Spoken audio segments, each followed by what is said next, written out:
Okay, so he came second this year in Celebrity Big Brother. Joining me now is the one, the only Dappy. Good morning, Dappy. Yes, sir. Thanks for having me. How are you, bro? I'm good. How are you? I'm fine, better hearing you. I bet you are. So, but firstly, what made you go into the house? Before I went into the house, I've said it before, I'll say it again.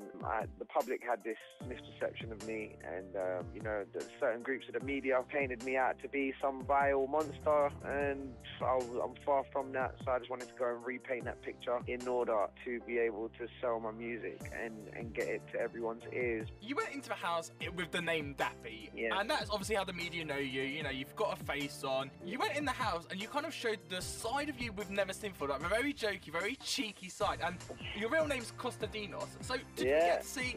Have we got Costadinos or did we get Dappy in the house? Do you know what? When I went into the house, I went in there as Dappy, obviously, because I had this barrier up and had this image that when I went in there, it taught me to separate Costas from Dappy. And like I've said before, my mum used to tell me when I was a younger boy, she would say to me, can you come and eat on the table with your family, please? And I'll be like, no, I want to eat in front of the TV, innit? I used to be rebellious, obviously. I thought, no, I want to eat in front of the TV. When my dad died, I regretted that, and up till now I wish that I could have one more meal with my family on the table. And when I went into that house, it made me think about that a lot. And it just, my emotions, I had loads of mixed emotions, but I do have a sensitive side. I do have a heart that beats, and it's not just Dappy. The people that I'm glad people got to see a different side of me, and this is what I've been longing to do for a long time. Well, are you glad they actually got to see that? Because I think a lot of the time we all put barriers up, obviously, and you know, you've got cameras around you, and you have made that Dappy side to you. Now having this sensitive side, does this mean that, you know, your music will have to kind of have more of you personally as Costadinos on it? Or I've done 4 emotional tracks on the record, I've done 4 feel-good records, I've done 4 sexual hip-hop club records for women and girls. You're going to hear it. It's a very, very good record. It's called Miracles, and I've got 3 singles that are already done. What were your highlights being inside the house?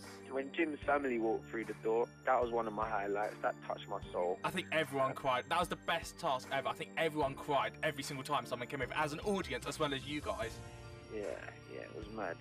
I didn't ever think I would cry for a stranger. But, it happened. What was my other highlight? Just being crazy, wild, spontaneous. I mean, even they dressed me up in a nappy. I started dancing in nappies.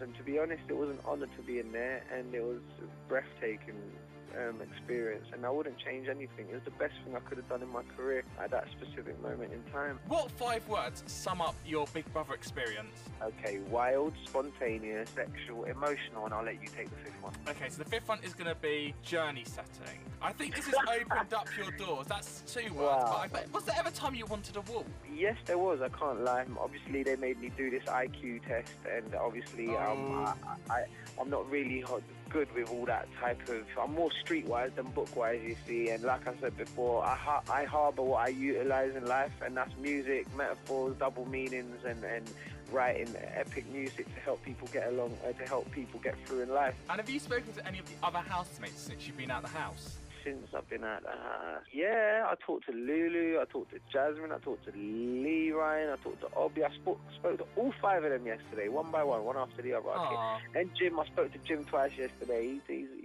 and him are gonna go fishing together. He's a very cool man. He taught me a lot in a very short space of time, and I always have feelings for that man. Okay, so if you could tell what are your 3 top lessons that Jim Davidson taught you, our winner of Celebrity Big Brother 2014? He taught me how to, if I'm ever angry or down or upset or depressed, he told me how to channel it and brush it off, basically, and just block it. That's one thing he taught me how to do. I hate Linda. You had to get it out there.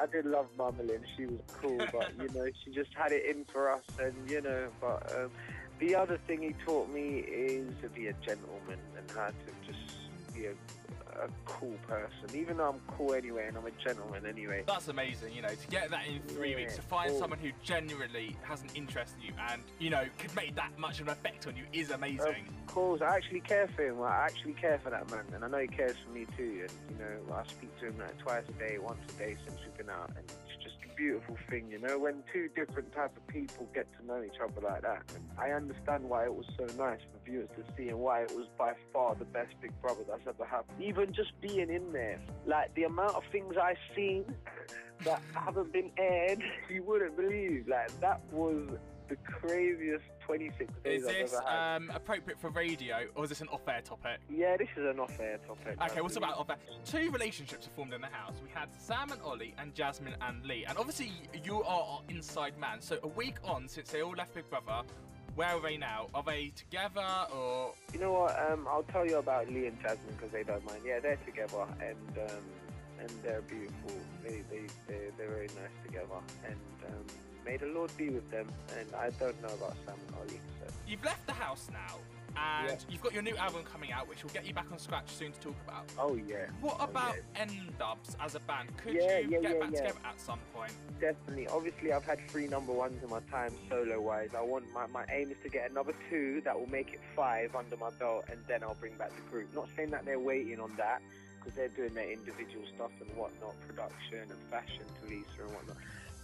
But when I bring back the N-Dubz, it will be bigger than ever, and obviously we... Brilliant. Well, thank you, Dappy, for coming to talk to me at Scratch Radio today. Don't forget, it's at the Dappy on Twitter, so get tweeting him. And good luck for the foreseeable future of that.